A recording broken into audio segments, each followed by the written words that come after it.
ক্যারিয়ারের সায়ান্নে এসে অলরাউন্ড নৈপুণ্যে দ্যুতি ছড়াচ্ছেন সাকিব আল হাসান। গ্লোবাল সুপার লিগে পারফরমেন্সে আলো কেড়েছেন। এদিকে জাতীয় দলে সাকিবকে ফেরানো নিয়ে আলোচনা কখনো থামেনি।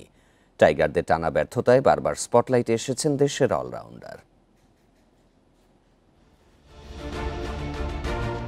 জাতীয় দল থেকে নির্বাসিত, একের পর এক মামলা, বিতর্ক, চোখের সমস্যা থেকে বোলিং নিষেধাজ্ঞা, কোনো কিছুই দমাতে পারেনি। মাঠের ক্রিকেটে সাকিব যেন প্রমাণ করেই চলেছেন, ফিটনেস, হালনা ছাড়ার মানসিকতায় এখনও তিনিই সেরা। কেশব মহারাজের চোটে গ্লোবাল সুপার লিগের ভাগ্য খুলে টাইগার পোস্টার বয়ের।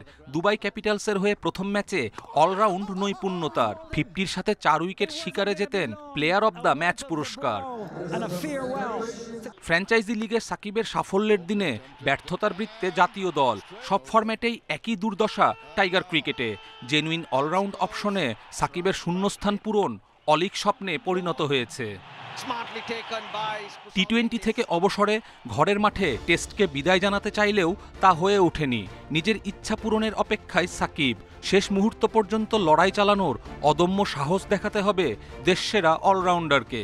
সাকিব তো world one of the finest allrounder এবং আমরা আশা করব সাকিব ফিট থাকবে এবং ভালো ক্রিকেট খেলবে। উপদেষ্টা তো সিলেক্টর না, তবে এটা আমাদের যে ক্রিকেট বোর্ডের যে সিলেকশন কমিটি আছে তারা দেখবে। সাকিবকে জাতীয় দলে ফেরাতে তৎপর বিসিবি সভাপতি থেকে বোর্ড কর্তারা, যদিও তার বিরুদ্ধে গ্রেপ্তারি পরোয়ানা আর নানান আর্থিক কেলেঙ্কারির মামলায় সেই পথ বেশ কঠিন। আপাতত দেশসেরা সাকিবের ব্যস্ততা বেড়েছে ফ্র্যাঞ্চাইজি লিগে। গ্লোবাল সুপার লিগের পর সিপিএল, ম্যাক্স 60 টি10 লিগেও দেখা যাবে বিশ্বসেরা খেতাব পাওয়া টাইগার অলরাউন্ডারকে।